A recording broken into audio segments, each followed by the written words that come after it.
L'édito politique sur Europe 1 avec Le Figaro. Bonjour Vincent Trémollet-de-Villers. Bonjour Dimitri, bonjour Anissa, Bonjour à Vincent. tous. Vincent, demain, les deux textes sur la fin de vie reviennent au Sénat. Alors, on croyait que la Chambre haute serait prudente, exigeante, scrupuleuse.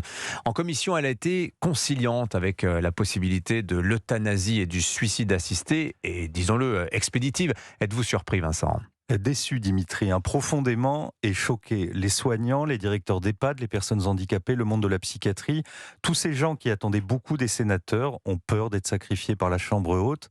À quoi sert le Sénat s'il n'est pas le refuge de la prudence et de la sagesse ? Eh bien, il ne sert à rien. Il faut espérer que les sénateurs montreront durant le débat qu'ils n'ont pas renoncé à leur rôle de vigie de la société. Ce texte sur le suicide assisté et l'euthanasie divise et heurte les consciences de tout un pays.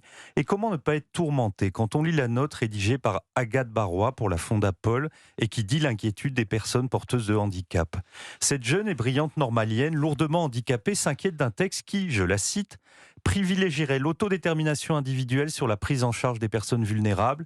Ce texte produirait des effets dévastateurs sur les personnes en situation de handicap et ferait évoluer notre société dans un sens inavouable. Ce sens inavouable dont parle Agathe Barrois, c'est tout simplement la logique d'une politique eugéniste.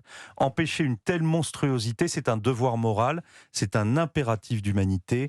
Les mélancoliques, les handicapés, les vieillards, les malades incurables ne sont pas un poids, mais le sel d'une société. Mais les sénateurs veulent multiplier les garde-fous pour justement éviter ces dérives, Vincent. En commission, ils ont accepté le principe d'une aide active à mourir, c'est-à-dire le principe du suicide assisté et de l'euthanasie. L'acceptation du principe entraîne inévitablement l'élargissement de l'usage. Il n'y a pas un pays dans le monde où ça ne s'est pas passé comme ça. Alors il est évident que le mystère des derniers instants, c'est toujours des cas particuliers, des zones grises, des dilemmes tragiques, mais le grand danger de la légalisation, c'est qu'elle soit emportée dans une mécanique économique absolument effrayante. Il faut lire à ce sujet une autre note de la Fondapol. Le think tank de Dominique Régnier sur ce thème de la fin de vie fait vraiment un travail remarquable et salutaire. Cette note nous rappelle que notre État est en faillite et que notre système de santé est exsangue. Et c'est vrai, l'accès aux soins est un parcours du combattant.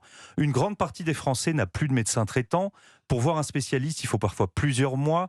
La douleur n'est pas suffisamment prise en charge. La psychiatrie, essentielle pour le discernement des patients en fin de vie, est aux abois. Une dizaine de départements ne comptent aucun praticien en psychiatrie. Dans le même temps, les complémentaires santé militent activement pour la légalisation de l'euthanasie.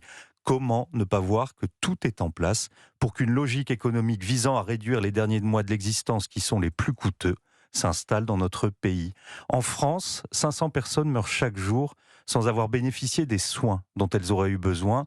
Et on voit bien que ce seront les plus pauvres, les plus éloignés des grandes villes, les plus isolés socialement, qui, si l'euthanasie est possible, subiront une pression économique et morale pour demander à l'État qu'il abrège leurs existences. Donc pour vous, l'actuelle législation, la loi Claes-Leonetti de 2016 suffit, Vincent. En fait, il y a deux textes sur la fin de vie. Ce qu'il faut, c'est les disjoindre.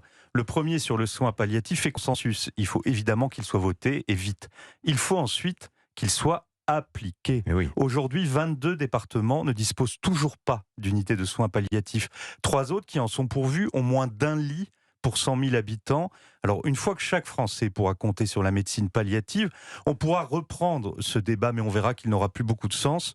Le faire avant, cela consiste à mettre la mort avant les soins. L'édito politique sur Europe 1. Merci Vincent Trémollet-de-Villers.